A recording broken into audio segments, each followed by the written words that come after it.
The show where anything goes. Motivation, mindset, recovery, philosophy, and life. We become who we are through what we experience. We all have a story, and this is My Backstory with Josh Boyer.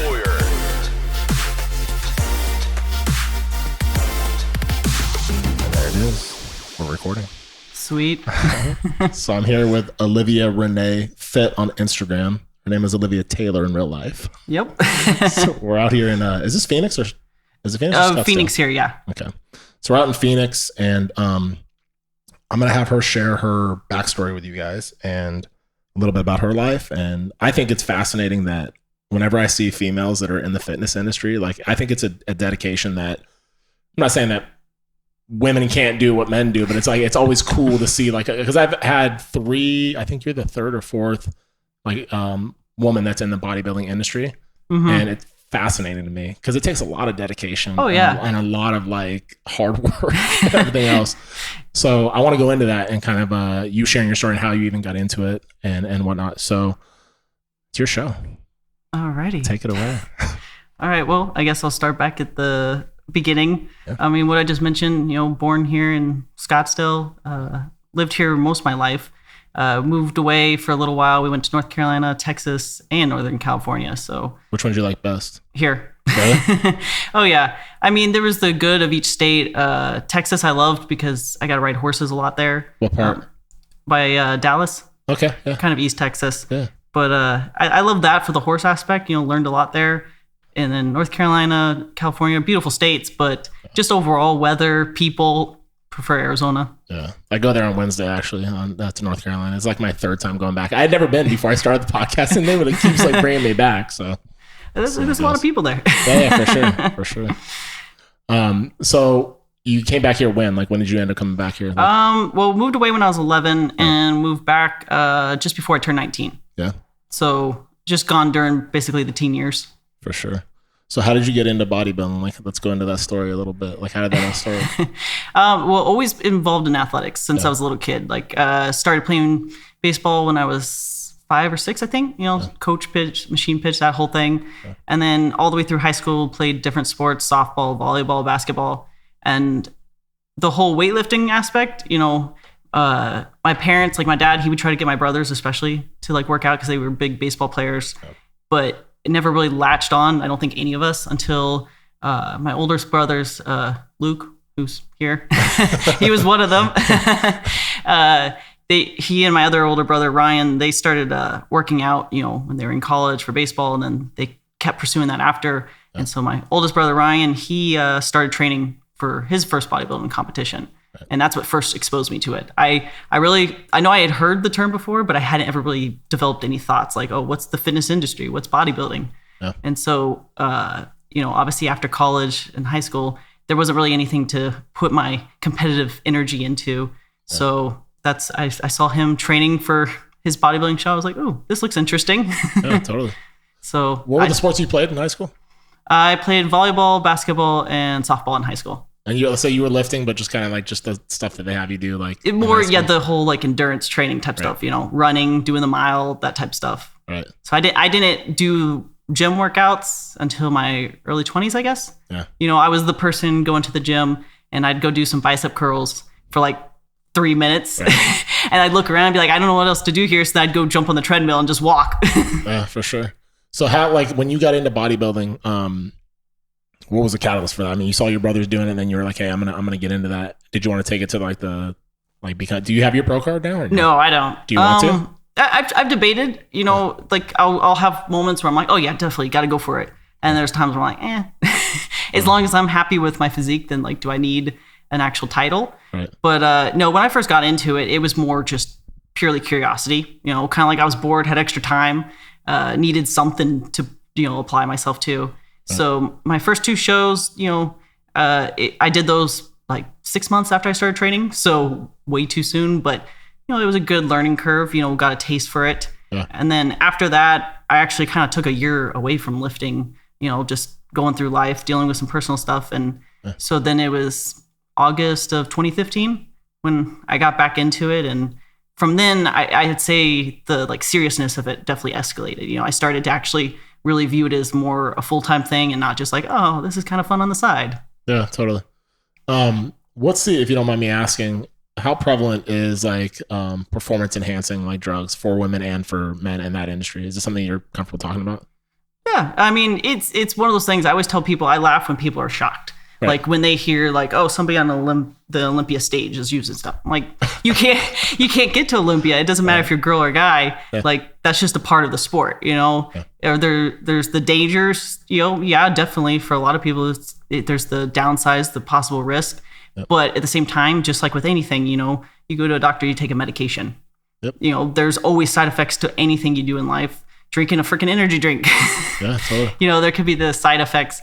So, you know, I don't necessarily view it, and I wouldn't like, you know, look down on someone if they're like, oh yeah, I use stuff. Like, I'm not gonna be like, oh, how horrible, because I'm not naive. You know, I know enough about the sport to know that it's a very common thing for most people, especially if you're talking on a pro level. Yeah. So do you stay clean? You don't take anything? Right now, I'm not taking anything. No. No, but you have. I take, you know, some stuff. Always try to keep it to you know, stuff that's safe for girls. Yeah. Definitely, I've never shot with tests. Right. Yeah. Stay away from that type of stuff. Yeah. No, I mean, because I've done steroids. You know, like when I was younger, I was, I guess, and I was stupid about it. I mean, it wasn't like going through a doctor. It wasn't like actually getting my blood work done and seeing kind of where I am. Because my thing was like when you see these bodybuilders that are humongous. I mean, these guys are totally huge, and you're like, how are they not dropping like flies? And I think it's because their numbers are being so monitored by actually like real professionals that know what to give them, when not to give them, and so on and so forth. And their diet is so on point. And so I always told myself, if I ever were to go back and like start lifting again or taking anything, it'd be through a doctor. Like I'm not gonna, no black market shit.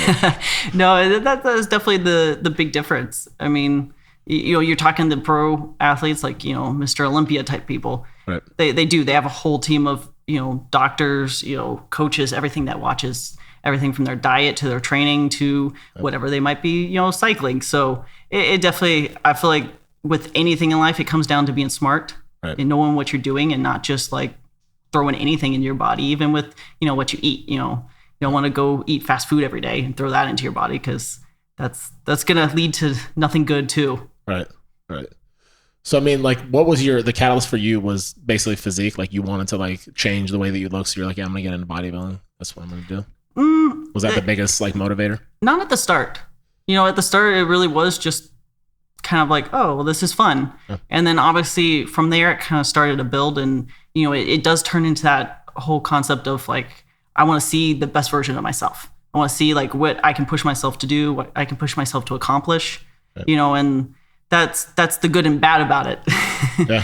You know, because there's definitely those moments where it's like, you are so analyzing and critiquing your body that, you know, it could lead to you then not being happy with yourself. Yep. But at the same time, you know, I'd say bodybuilding has definitely helped my confidence and like boosted it because, you know, you learn a lot of stuff about yourself, about your body, about your genes, your potential, all of that.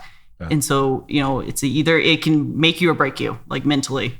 Yeah. There was a girl that I had on the podcast that basically she said the same thing, that if you have any body issues before getting into it, probably not something you want to get into because it's going to highlight that like even more.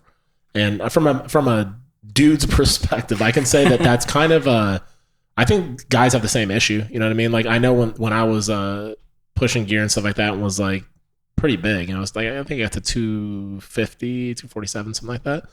And it wasn't done right. I mean, I don't think aesthetically it looked amazing, you know, but like I was stronger and I felt really, really good and stuff like that. So when you come down off of that, it's like, oh wow, like I'm never going to be like that big unless I'm using something, you know? And so that was a struggle for me for sure, especially after all the back surgeries, you know, it's like I would look at pictures and be like, oh man, like that's the hardest part. Yeah. Like pictures are great because you can see how far you've come, but they're also a horrible reminder if you've made any backward progress. For sure. Like, and I've definitely in the last like year and a half had more than my share of, you know, things that would push me backwards. I mean, like currently. What did you do? I sprained it. Okay. Training legs. What's the worst injury you've had so far? If any. Well, I mean, spraining your. I mean, thankfully, I've yet to break a bone. I guess I should knock on wood about that. But I'd say worst injuries, they weren't bodybuilding related ones. You know, they would have been childhood injuries. I have this scar on my elbow. That was my brothers and I, getting together, being smart, hooking up like a garden wagon to the back of a bike and going down the road. And I went somersaulting across the road. You could see like the bone and all. So that was definitely a fun injury. I've hyperextended my neck a couple of times wakeboarding. So that was no fun. For sure. Felt like my head was going to fall off. What keeps you in the game? What keeps you motivated? Because there's a lot of people I think that are sitting on the couch, can't find the motivation, just going through the motions, going their 9-to-5 job, they get off work, and it's like they get stuck in a rut, So what would you say to somebody that's like trying to find a way out, trying to find a way to get motivated? I feel like it comes down to just kind of making that decision in your head. Yeah. Like, you don't have to think like, oh, I've got to be on point 24/7 from this point forward. Right. Because I think that's what gets a lot of people in trouble is they get this idea because a lot of people push that idea. Like, okay, if you get into like the fitness lifestyle or you're trying to change, your health, you've got to be on point. You got to be dedicated, driven. And it's like, yeah, that'd be great, but we're all human and that's not possible. I have days like yesterday we didn't train. Today we probably won't train. Right. So it's like we allow ourselves days to like rest, recover, and all of that. And so I think that's the biggest thing is accepting that, yeah, you might start to make a difference, but you don't have to be perfect. Right. In any area of life, I feel like that's what always leads people to failures. They set out thinking that they got to be perfect in some way. And so then it deflates your motivation to keep going because it's impossible. You should never strive to like be on point all the time because you're just going to get disappointed in yourself and then quit. Right. What's the balance that you find for yourself? How do you keep yourself balanced? I guess it comes back to, literally just finding a way to keep it balanced. Right. Right now, like far as eating and training and all that, we've been just following the program of, I'd say 5-6 days of the week, we're on point. Right. We're training, staying good with the diet. And then we allow ourselves 1 to 2 days a week where it's like, it's fair game. If we want to go grab a Frappuccino, we're going to do that, and that was one of the reasons that right now I've kind of stepped away from competing. My last show, I really pushed the prep, there kept being all the signs that I shouldn't do it. I was fresh out of surgery and then, I kept getting sick and, just a variety of issues, but I felt that need like, okay, I said I was going to do this. I have to finish this. Yeah. And so I ended up what should have been a 4-month prep. I ended up prepping for, I think, like 9 months. Oh, wow. And so with calorie restriction and all of that for so long, I really destroyed myself. I lost a lot of muscle mass doing that. Yeah.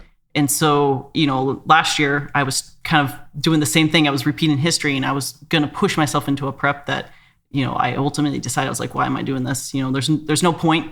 My health, my life, like quality is way better, to focus on that than to think only about being on stage. Right. So stepping away from competing, I plan to do another show at some point, just don't know when, but kind of taking a step back from that, I feel like has helped me mentally, like, find that love and passion again for like staying on point. Yeah. Because, it takes it away from being like, oh, I got to be on point for other people. So when I'm up on stage, they like me and they, I win. Instead, it's come back to like what it should be. And it's about, improving myself for myself and, being healthy, for myself, for my future family and that sort of thing. Totally. That's funny you say on point because I have a buddy who actually works for Steve-O. He's like his road manager and business partner. And he has a company called the On Point Lifestyle. And so like we were hanging out a lot and everything became like being on point. We always said like, oh, we got to be on point, So like, oh, if you get up, past, 7:00, you're not on point, So like, you'd have all these different things that like to stay on point. And my family hated it, because I went like crazy with it, where it was like, no, like that's not on point, so I'm not doing that. And that was like my word. But I love it though, because it makes perfect sense, What do you think? If you didn't have a boyfriend that was in the same game as you, do you think it would work? Do you think it's like sustainable? I'm not gonna say like there's no scenario where it would be. Right. I know for us, like neither of us. Like for me, the idea of being with someone who didn't have the same interests, the same passions, and the same value on, improving your health and your like physique, like that would just not work. Yep. But, I've seen some people out there where they have a significant other and they're totally not into the same thing and it seems to work. Yeah. So I'm sure there's some people that it's fine for, but I know for myself personally, like, that I'd have to share the same interest. Yeah, it seems like it makes more sense because if like one partner is like all about fitness and staying healthy, and the other one's just like eating McDonald's. Yeah, it's probably not going to be cool. What's your what's the end game for you? Like, what is your goals? Like, what do you have like in the pipeline? What is your biggest goal that you want to achieve? That's a good question. I don't know. I always tell people, like, when I was younger, I was huge on the whole, game plan, the life plan, 5-year goal, 10-year goal type thing. But especially, with just my growing up, like being constantly changing, moving around so much, all of that, I quickly realized that, we might make a plan and we think that life's supposed to follow it, but life doesn't follow it. So true. So I'd say, like, I started realizing that again comes back to the whole concept of like not expecting things to go flawlessly, because chances are they're not gonna, and then you're gonna be upset and confused how to handle it. Right. So like at this point in my life, there's like ideas of like what I want to strive for, which, not to sound cliche, but just basically a life that I can be happy about and look back at it and not be like, oh gosh darn it. Yeah. But as far as like exact goals, like, oh, I have to, achieve this title or, make an appearance here or meet this person, there's not really any of those type of goals. Right. So do you have like a bucket list? And if you did, like, what would be like in your bucket list? Like probably the top 2 things that you like definitely want to do. Definitely travel. Yeah. Yeah. Where? Anywhere. have you been outside of the U.S. or? I haven't. No. Are you serious? I have not. I've had my passport for years, and got it done. I was supposed to do a mission trip to Costa Rica a couple years ago, and then being on prep ruined that. yeah, for sure. Now, I've never been to Costa Rica, but I've heard amazing things about it. It's actually my grandfather's favorite place to go on vacation. Never went. I've never been, but I will. I'd say if I had never been like outside of the U.S. ever, I would recommend going to Europe. Like going to like, because everything's so close, so you can do so much like in a little amount of time. You know what I mean? Like if you go to like, I don't know, I'll never go back to Mexico. That's not, I mean, maybe like Tulum would be cool. Cancun, I've been there, but I don't know. I feel like from what I've heard, at least, it's like, it's almost overdone. It's cool and all, but it's like if I'm going to make the effort to travel somewhere, I feel like I'd rather, save up and go somewhere where I'm like, oh yeah. Where do you want to go? Like if you had a spot to pick, like where would be your first pick, you think? That first spot, I don't know. That's tough. Matt and I have talked about like different places we want to go, and, definitely different parts of Europe, like Ireland, places like that. Yeah. Germany, that'd be another one.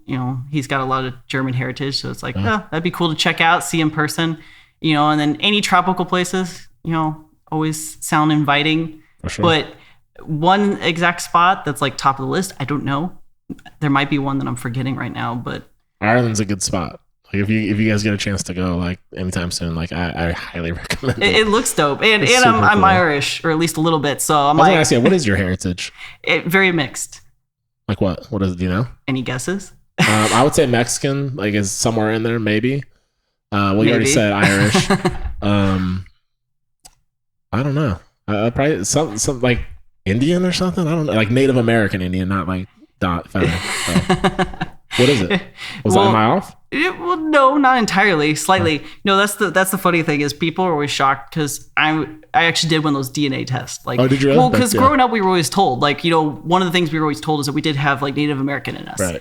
And I don't know if that was a lie or if it's just not enough, because when I did the DNA test, like it didn't show up. Right. So I'm like, all right, either somebody's been lying to us all our lives. But no, like I always knew my grandpa on my mom's side, he was half Irish, half Italian. Right. So got both of those, and then I'm Jewish. I've got a little bit of Spanish, so you were close on that. But then I'm also like dominantly Irish, German, and Scandinavian. Sweet. So I'm like the 3 things that I'm like the biggest like percent of. I don't look really anything like. Right. Yeah, my wife actually had this, like her grandmother had like really dark hair, and so everyone said she was a Native American and this and that, and so she was like, yeah, I'm part like Native American. I was like, no, you're not. You have brown hair and blue eyes. There's no way. Like, there's no Indian in you at all. And so we did the 23andMe and the Ancestry, and it came back. Yeah, she had 0. Like there's 0 Native American blood in her. The whole, just the whole family belief just down the drain. Yeah, the whole folklore is gone. You are not Native American. You weren't raised on a reservation. It's all a lie. So as far as like social media and stuff like that, when you started out, what was the purpose of starting that? Basically to like share your journey or what? No, that was another thing, kind of like bodybuilding or like, just fitness in general. Yep. Like actually the first time I got on Instagram, it was a friend of mine. She was like, oh, you have to get Instagram. And she set up the account. I didn't create it or anything. I was throwing a fit. Like I was always the kind of like slow to accept like new social media platforms, know, like I remember in high school when Facebook became like a big thing, and heading into summer, all my friends were like, oh, you got to get Facebook because I had MySpace. And I'm like, but I don't want to. Like, I had to learn a new thing. Are you kidding me? But so, it was kind of the same thing. She created my Instagram, and so I used it just kind of pointlessly, for the first however long I had it. But then, so that original account, it got lost. And so I started the one I have now in like August of 15 when I got back into training. And about that time, like I definitely didn't see it as like, okay, I'm going to work on building my social media following because then I can do da da da da da. It was more just like, oh yeah, like I need to get back on here. I used to be on here and I used to do the whole hashtag Flex Friday post. Right. So that was like why I created an account and I started using it, and definitely I used it mostly all for fitness when I first got it, occasionally a family post here or there. But, it wasn't until I would say 2017 when I started to actually realize like, like, oh snap, especially being in the fitness industry, there's a huge potential here. If I focus on this and I actually put effort into this and, show who I am and not just do, more typical average posts with no substance, right. That, I could build something with it. And so that's when I started to like explore actually applying myself to it. And then obviously within the last years when I've seen the most growth and so that just kind of has made it become more of like even a more serious thing where I try to be careful about like what I put out there, what I share. And I try to be a little bit more just open and real and like, put in value into it and not just like, here's a couple of pictures of me, cheese. Right. For sure. Is it, like, how did you go about like building it for people that are trying to build their Instagram? Was it just consistency? Like just staying on top of it? Or what? That's what I would say, consistency. And then for me, like I've got a slight nerd side. I like analyzing numbers. Right. So as soon as I forget if it's like when you get 10,000 or something, you can actually see like the stats of your like stories and all that type of stuff. So as soon as I had those numbers, like I would sit there and I would kind of like analyze and be like, huh, interesting. So if I posted it this time on this day or use these hashtags, I mean, of course, nowadays Instagram is kind of screwing everybody up. Their algorithm changes almost daily or something, it seems like. So it's not as easy to, I feel like, study the numbers and build a, plan accordingly to like what is a good time or a good day or, good hashtags to use. But it still comes back to consistency. Right. And then I try to read up whenever I think about it. Like I try to read up on like what the latest information is available as far as like how is Instagram like allowing people to be discovered or your post to be, showed to someone new. Yep. And so it comes down to if it's important to you, put in the effort, the time, the energy, and actually like applying yourself. Yeah. My buddy was like, hey, my daughter said that you should get a bot for your Instagram. I was like, never. Nope. I will never, ever in a million years, get a bot for my Instagram. So Phoenix, if you're listening, it's not happening. I would advise against that. Yeah. I mean, it's kind of weird because, I know my wife would get all like frustrated with me because like I'll be on my phone a lot and stuff like that because all my stuff, I've built it on my own. It's not a huge following, but it's like, it's getting there. It's moving along and whatever. And it's just consistency for me. It's like, but it is time consuming. It definitely can be. And it especially, I could be a little bit of a perfectionist at times. Right. And if something looks off to my eye, especially, if I'm like, got a picture or video I'm like trying to crop or edit and I'm just like, what's off? Right. This little blotch of coloring in the corner, like it's throwing my eye off, so I might spend like an hour, trying to figure out how to fix it. And then, another hour being like, oh, there we go. Yeah, for sure. Now I'm trying to find a way to like, take my time to where it's like, okay, this time is allotted for that. This time is allotted for family. This time is allotted for that. But I still haven't succeeded at that, but I'm going to get there where I have an actual plan that I stick to. It definitely will help. Yeah. Yeah, for sure. And as far as like, I know you said that you don't have like any like real like true like goals because it's like life happens and then it is what it is. But as far as like the social media stuff, like where do you want that to go? Do you want to be considered like one of the biggest influencers in the fitness industry, or is it like what's your biggest motivation, I guess, with that? I mean, obviously, I definitely want it to keep growing. Right. You know, it'd be kind of weird and definitely a lie to be like, no, I want it to shrink. But I guess, I don't know. I feel weird about the word influencer. I feel like there's a certain stigma attached to, like, if someone's like, oh, I'm an influencer, especially a fitness influencer. And, you know, being a female fitness influencer, there's a certain image attached to that. So, like, I don't know if I would say I'm striving to be a big fitness influencer or anything like that. But the way I view it is social media, like, a lot of people will hate on it because there's a lot of shitty people out there that, you know, aren't helping humanity from the stuff they put out there. But I view it as like, you know what, it can be a good or a bad. It just depends on how you use it. So, you know, since I'm on there and I'm using it, and, you know, not that I have like some huge following by any means, you know, I'm not upset with where I'm at, but, you know, there's people with way more than I have. But at the same time, it's like I acknowledge the fact that I do have influence over a certain group of people that choose to follow me. Yeah. And so I feel like my biggest goal with that is just striving to be a good influence, you know, a positive influence, and not an unrealistic influence, you know, and that's why I try to be real and transparent, you know, and if I am skipping the gym for like a week or something, or, you know, I had a caramel frappuccino, I don't like try to hide it or deny it or any of that, you know, and because I don't want to make someone feel bad about themselves, because it's like, oh gosh darn, I can't be as good or on that level as that person, you know. I want to inspire people, definitely. I want to motivate them and encourage them, but I also don't want to make them feel like so shitty about like perhaps what level they're on or where they're at, or, you know, their level of dedication, that they just call it quits. Yeah. There's a lot of shame like in the game, you know what I mean, when you're on that fitness journey, you know, I feel like, because you look at like what you know what you should be doing. And so when you're not doing that, it's like, oh shit, I'm like totally off the wagon. I think what happens with a lot of people is they get on a journey of like getting fit. You know, you look at people's like New Year's resolutions. It's pretty much always like, oh, I'm going to lose some weight. I'm going to do like whatever. 30 pounds. Right. So then they start doing it. And then the minute they fall off the rails, it's like they just stay off. Like they don't ever get back on. It's like, all right, well, fuck it. I screwed that up. So now I'm good. And they never get back on. So if you were like to tell somebody, like, I know we talked about balance, but like, what's something to prevent that? Like from people getting to where like, it's like, you know, you went off the rails. Just kind of crash and burn. Right. I feel like it's making that decision that it's going to be a part of your life. Right. Like, you don't have to be on a certain level all the time. But like for me, it's like what kept me going, because I had several things this past year where, you know, I was missing the gym maybe for days, weeks, or even months at a time. Oh, wow. And it was messing with my head big time. You know, it turned out to be like a allergy that I was having, but, you know, it was manifest in the form of a skin rash. So I couldn't be in the gym. Because you start sweating, it was just that much worse.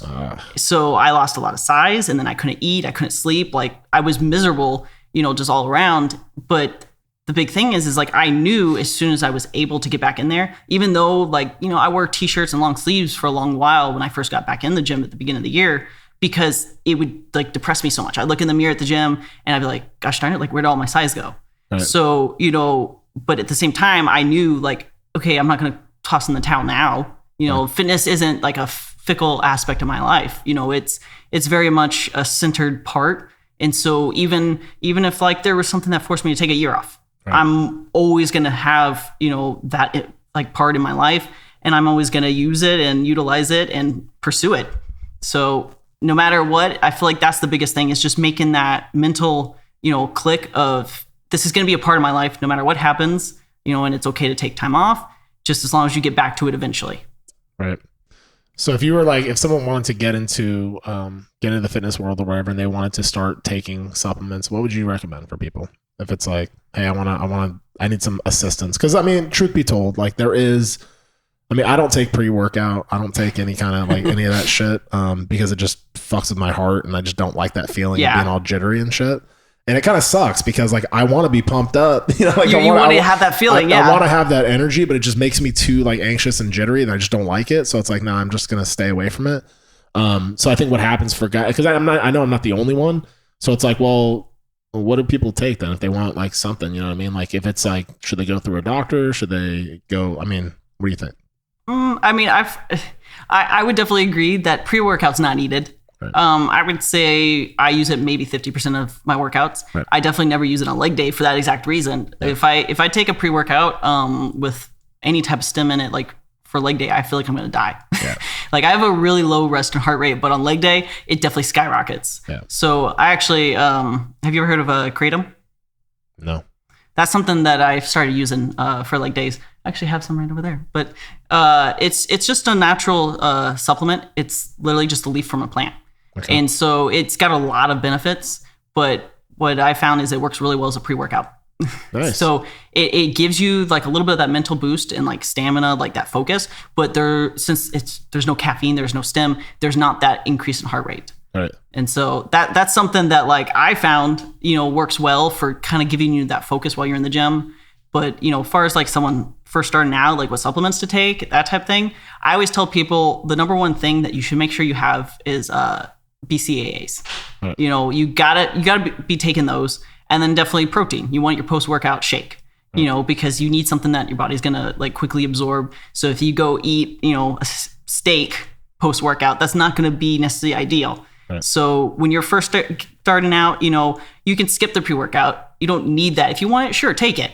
Yeah. But that's not gonna make or break, your progress. Whereas, stuff that supports muscle growth and all of that, like BCAA protein, that's the type of stuff that it's like, yeah, if you're on a budget maybe or something, definitely start with those and then you can, build up from there. Yeah.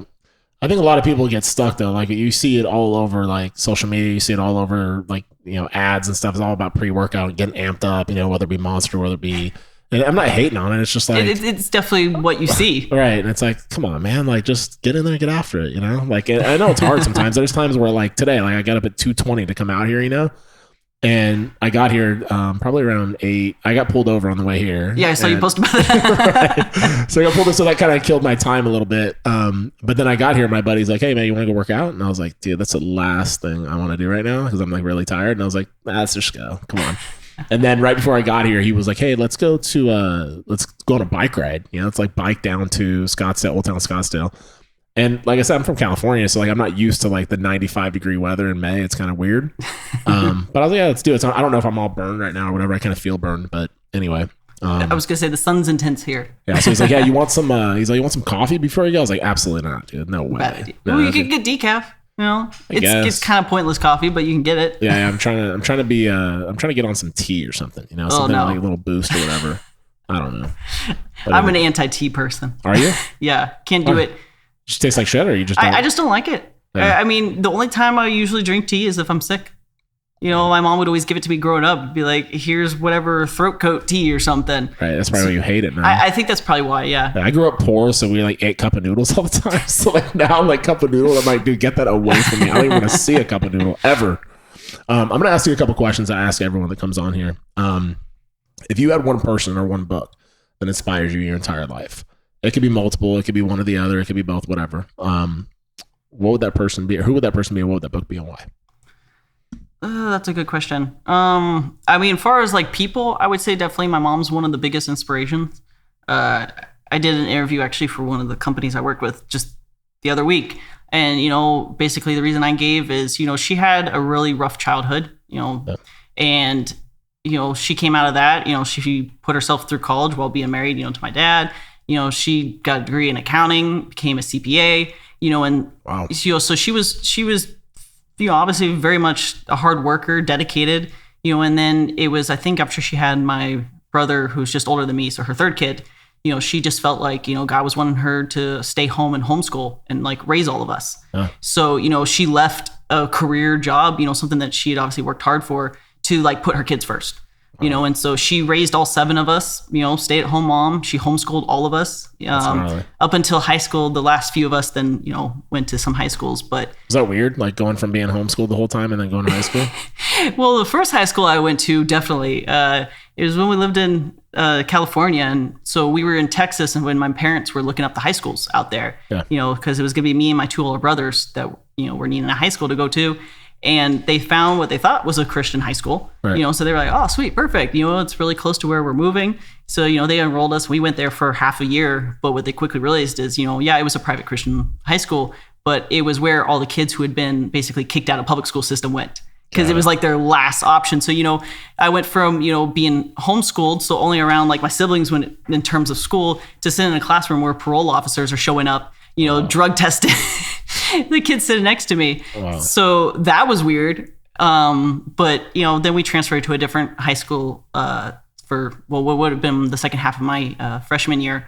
And I don't know if it was like weird, because obviously we were involved in sports. We did all sorts of different things. So it wasn't really weird. It was just kind of like, oh yeah, we're going to something public, some social gathering type thing. Yeah. So the transition wasn't really weird. I definitely wasn't a fan of high school. I wasn't a fan of college either. Yeah. At that point, I was like, I just want to grow up. I'm tired of this shit. Yeah, totally. I don't want to be around these people. They're way too immature. They're focusing on the wrong stuff. Yeah. Why'd you guys move around so much? I never really asked you that. People always assume my dad was military, but that's what I was going to ask. That's always the assumption. Well, the first two assumptions we always get having a big family, it's like Mormon or Catholic. Right. It was like neither, just Christian, just regular. Yeah, straight Christian. But then the other one is, when they hear, because we were moving around on the 2-3 year mark on the dot almost every time. Right. So there was like military. I'm like, no, he just had a lot of job changes. He was with the same company for like 20 years. Yeah. And then they got bought out and that company squished out all the executives. And then that sent him basically just job hopping, because he's got a family of 8 to support. Yeah. So it was, we just kept moving to wherever the job was that he got. And they're actually, my parents, because they did live here, but now they're in the process of moving to Florida. Oh, really? Another job. Wow. So he's still at it, huh? Yep. What part of Florida? Tampa area. Like, oh, that's actually cool. Clearwater? I forget. Yeah, that's cool. My wife would move there. That's one of the places that she would go outside of California because it has a beach, Yeah. I'm like, dude, I'm not really big on hurricanes, man. I've never been in one. I don't think I want to, though. Yeah. Like, I'm good with that. We've experienced like the second hand of it, I guess you could say, because we lived in Texas. Right. The different hurricanes that hit Houston area and all when we lived there, we got like the second wind of it. Yeah. And, as a kid and all, that was fun. We went stood out in the field by our house and it's like, I don't know, 50-mile-per-hour wind or something. You're like, oh my gosh, this is awesome.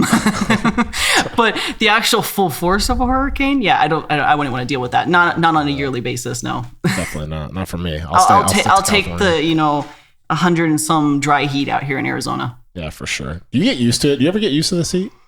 Now no. that you've lived here? Because I feel like I lived in Vegas for 2 years and it was like, I could never get used to getting into my car. That's the only thing that I hated because it was like, man, like right now when I got into my truck coming over from my buddy's house, I was like, the air conditioner was on full blast, my heat like coolers were on full blast, and it's like I was still sweating when I got here. Yep. I was like, dude, this is ridiculous. I had one time when I was still in college. I got to my car like after class. And it was like one of those record hot days. So it was not a typical day, but even still, I got to my car and I opened the car door and I couldn't get inside. It was so hot. It felt like opening an oven. Yeah. So like I opened the door and I like real quickly reached in, put the key in the ignition, turned it on, cranked the air. And I just stood outside the car, waiting for it to at least be inhabitable. Yeah. Those remote starters are like clutch out here, I bet. Oh yeah. Yeah. Just because it's like so damn hot.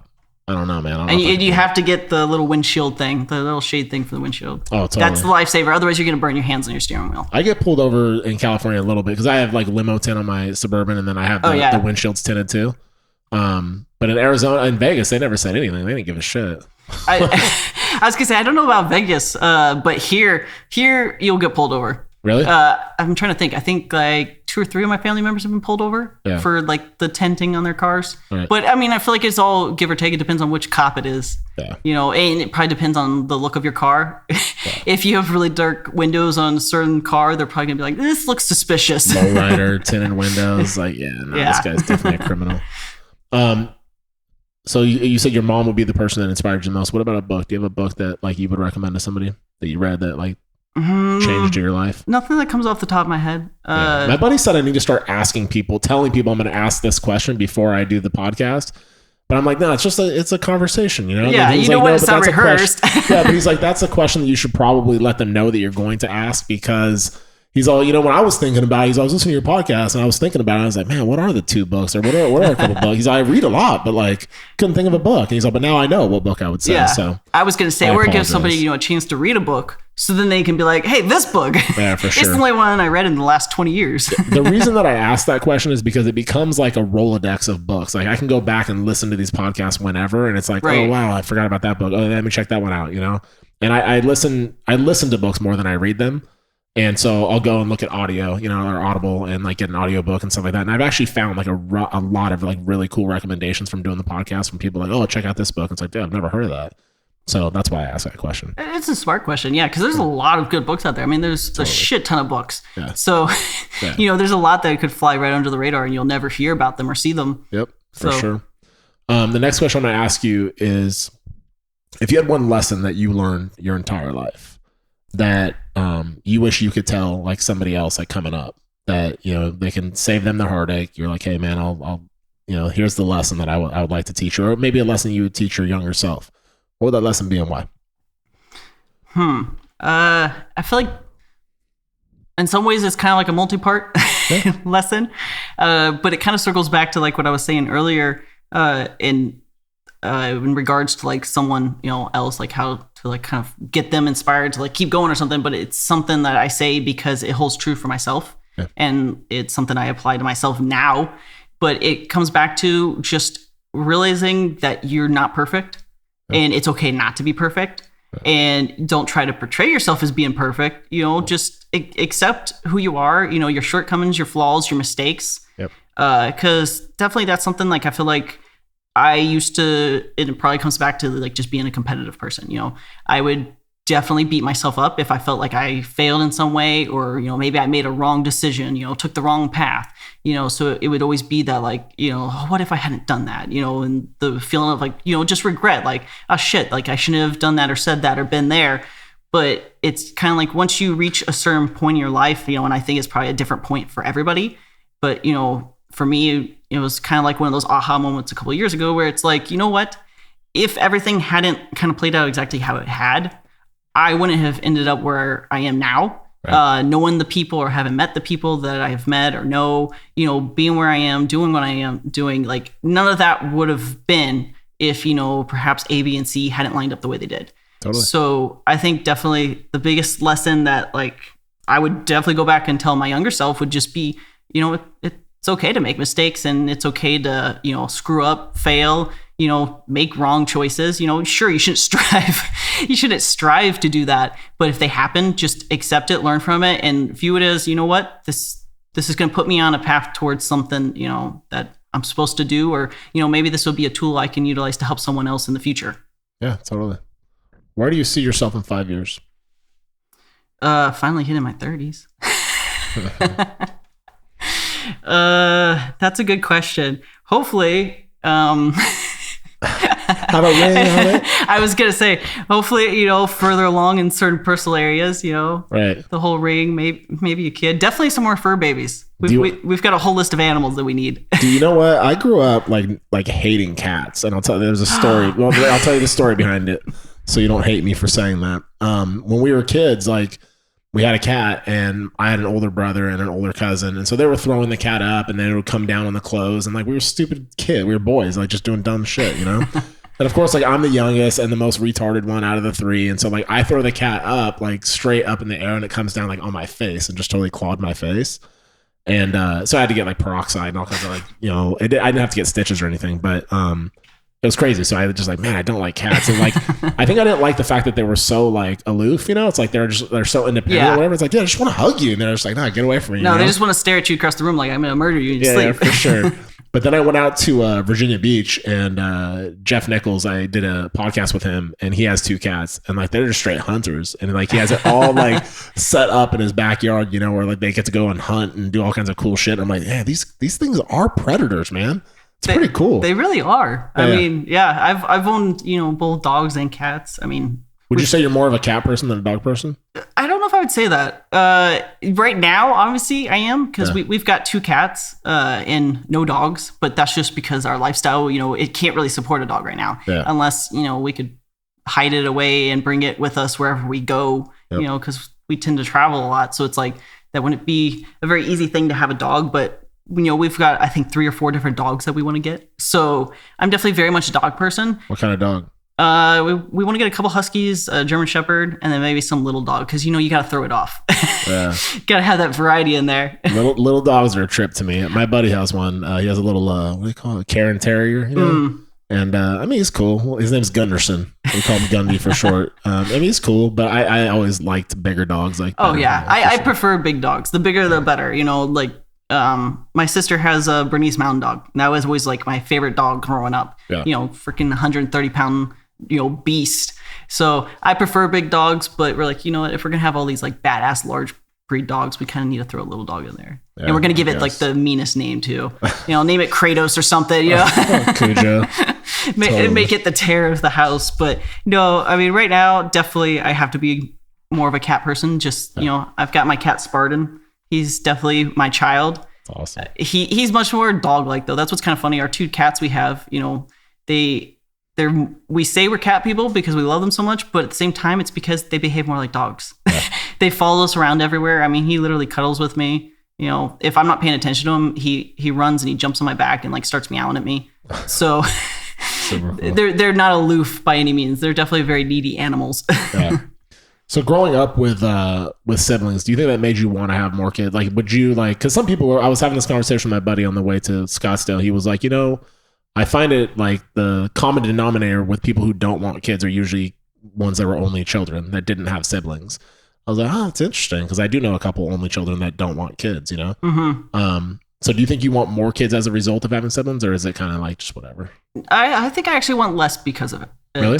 Like, I mean, I loved growing up with so many siblings. Yeah. Sure, it was chaotic and insane, yeah. but, it was one of those things where looking back now, it's like I see so much how that changed, like, who I was going to become, especially with having 5 brothers. Yeah, for sure. I always tried to be one of the boys growing up. I didn't want to be a girly girl by any means. So it's like, if I had just my one sister, I would have probably turned out a totally different person.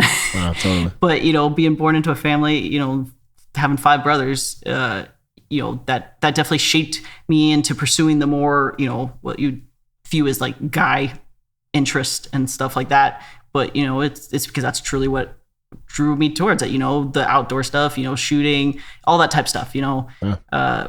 But the main reason I want less kids because of growing up with a big family is I saw how much it cost, and it's like my family, we never did a family Disney trip or anything like that because it would cost too much. Oh yeah.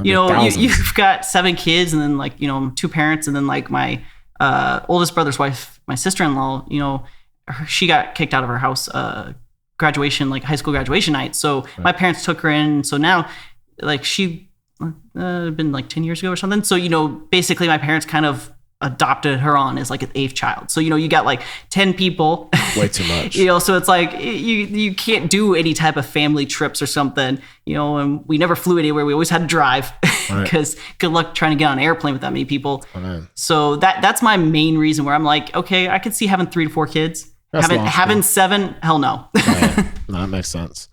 If you wanted to be known, if you wanted people to know something about what you want to be known for, like your legacy, what would that be? That's a tough one. I mean, when people see you on social media, they see what you see on social media is usually not what you get. I mean, I can say that you're a real person. I'm sitting right across from you, but no, I'm actually a hologram. So what do you want to be known for? What's important to you? I mean, definitely, I think one of the big things for me is people realizing that, that I was real, in the sense of, I don't want to be that let down. If someone was to have found me on social media and then they meet me in person, I never want to be that person where they're like, oh shit, they were an asshole in person. They seem so nice on social media, or they look totally different. Yeah. And so that's for me where I always say, I'm what I put out here on social media is who I am, and so that's one of the big aspects that I always want it to actually hold true. And for people to see and realize and, believe is that, I'm being the real me. I'm not putting on a facade, I'm not, putting on a persona, because it's the cool trend for right now or whatever, I might be talking about or posting about, it's no, that's who I am. It's what I'm interested in. It's what I believe, know? So that's a huge one. And I don't know. I guess maybe I should give it more thought what I want my legacy to be, but that's all good. No, I feel like, it is, it comes back to, if whenever that time comes where I'm gone, it's I don't want people to remember me and be like, oh, Right. You know, I definitely want it to be a positive thing. Like, oh, wow, yeah, they were really nice. Or, yeah, they taught me this. They motivated me in this. You know, something good, something positive and real, you know? Yeah, for sure. Well, hey, I appreciate you coming on the show and like sharing your story and sharing like what you got going on. What's the best way for people to connect with you? I would say, obviously, you know, on Instagram. Otherwise, you know, if it's something like you're trying to get like in direct contact with me about, I have my email address on there. Definitely send me an email. Do not DM me. Okay. Sorry. I was gonna say, yeah. Thankfully, I saw yours, but Right. you know, that's an example of like, there's been so many times, and I have to apologize to people because you know, it's like, you know, if it's in my waiting to be approved area, Right. you know, so much of the time I never see those before they disappear, or you know, even if I approve it and I'm carrying on a conversation, you know, there'll be like 20 other conversations that suddenly jump on top of it, and so I'll be like, wait, where'd that one go? For sure. So that yeah, if you want to just like follow along, go to Instagram. But if you're trying to actually like reach out to me personally, then you know, go on there and grab my email address. Awesome. Well, thank you again. Of course. Thanks for having me. All right. Later. Thank you for listening to My Backstory. Stay motivated and stay connected off the show. Follow at my_backstory_ to be a part of the journey to recovery and to see where your story goes. Or visit us online at hereismybackstory.com.